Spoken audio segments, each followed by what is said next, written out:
يقلب النتيجه، وهذا هو اللي كيفرق ما بين لاعب ولاعب. فاحنا محظوظين وانه يكون عندنا لاعب بحال من طينه متولي، بحال برشلونه اللي عندها لاعب من طينه ميسي.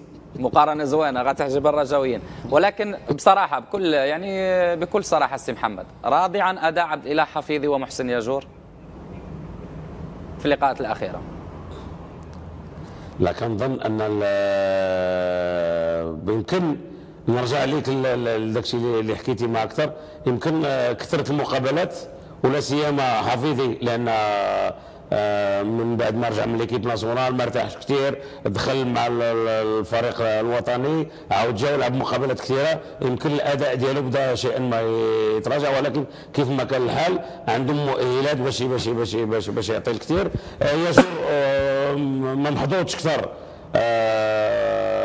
لان كيخلق فرص ديال التسجيل، لان ماشي بالسهل باش تخلق فرص التسجيل، ولكن كتبقى ديك اللمسه الاخيره هي اللي خانته. والحمد لله اللي كان هو وراء الهدف الحاسم اللي عطانا البطاقه باش نلعبوا النهايه. متى سنرى العناصر الجديده؟ الزعري، مروان زمامه واخرون انضموا لكتيبه الرجاء، ولكن لم نشاهدهم لحد الان في مباريات رسميه.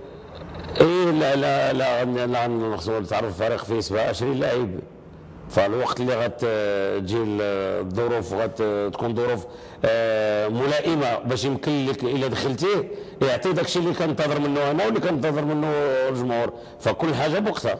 نعم، نتمنى التوفيق. سنعود سي محمد نتحدث معك عن كأس العرش وأيضا عن مونديال الأندية، ولكن قبل ذلك لنعطي لكل ذي حق حقه. وداد فاس جريح يعاني هو الآخر، أزمة نتائج لاصقت الفريق وسوء طالع وسوء حظ، وربما فرصة اللاعب البرازيلي ربما الذي يحمل الاسم فقط من البرازيل، لو كان يتمتع بموهبة البرازيل لما ضاعت فرصة مثل هذه، لأنه ربما لو وجدته على صدر صفحات الجرائد البرازيلية كاملة إن حدث ذلك في الدوري البرازيلي. سي فؤاد، فأولا غير الإشارة، ولكن دليل على الضغط. فلي ماتش ديال الواف سي دي ماتش بياج، لأن أنا قلتها للاعبين الاخرين بقى الأسبوع الفريق قبل ما يلعبوا مع الرجاء، فقلت لهم الواف ما مدربينش، كاين بعض اللعابه ما جايينش ما مخلصينش، دونك هما كيدخلوا خاويين من الضغط، يقولوا خسروا عادي، نتعادلوا عادي، نربحوا، كيعطيو لو ماكسيموم. صحيح، انت لاعب في بلادك وعندك الجمهور كله فوقك، ولا بحال الرجاء لعابه وخصها تجيب نقاط باش تقرب لتطوان، كيكون عندك ضغط على اللاعب ديالك اكثر من اللي عند الواف.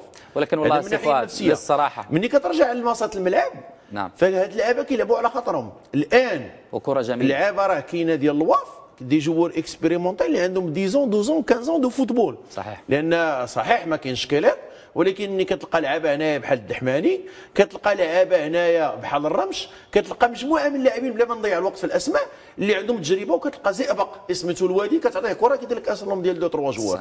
اعتقد على ان الواف مشكله، اي بي سي اون ايكيب امبريفيزيبل، خطره كتلقاها في القوه ديالها تشدك دوخك، لان الكره من اللور للوسط كدوز عندهم بطريقه كبيره، الان من الوسط لقدام ملي كيكونوا في الفورما كيرقوك، وخطره كتلقاهم فرقه جد متواضعه. اعتقد على ان ضد خريبكا او ضد الرجاء الواف كانت في المستوى، وكانت تقدر امام خريبكا ترجع بنقطه في اي لحظه، وكانت امام الرجاء تقدر ترجع ايضا للتعادل لما ما تنتصر، ولكن اللي اهم هي ان خريبكا والرجاء عرفوا انهم يحققوا انتصارات وياخذوا 3 نقاط اللي جد غاليه امام فريق ديال الواف اللي كنقول لك ما تعرفش الفورما ديالو كي دايره. نعم، ونتمنى التوفيق لخالد كرامه في هذه التجربه الجديده، لانه بصراحه فقط نحن في اطار اعاده الروح للفريق والبناء. من المدربين القلائل اللي عندهم ليسانس ام الاتحاد الاوروبي، ليسانس ام محترفه، ودرب انديه في اللكسمبورغ وبلجيكا، والان رفقه الواف كيقدم مستويات طيبه. دخل التاريخ، تشوفوا البرازيلي دخل التاريخ من اوسع ابواب، اللقطه ديالو في اليوتيوب، حتى كرامه لم يستوعب ربما ضيع فرصه. حتى كرامه كيقول واقيلا كنت دخلت السروالي نخشي هذه الكره، هدف يساوي وزنه ذهبا ان سجل في مواجهه الرجاء. ولكن اعتقد على انها الكره غادره وشامته، تقدر تخلي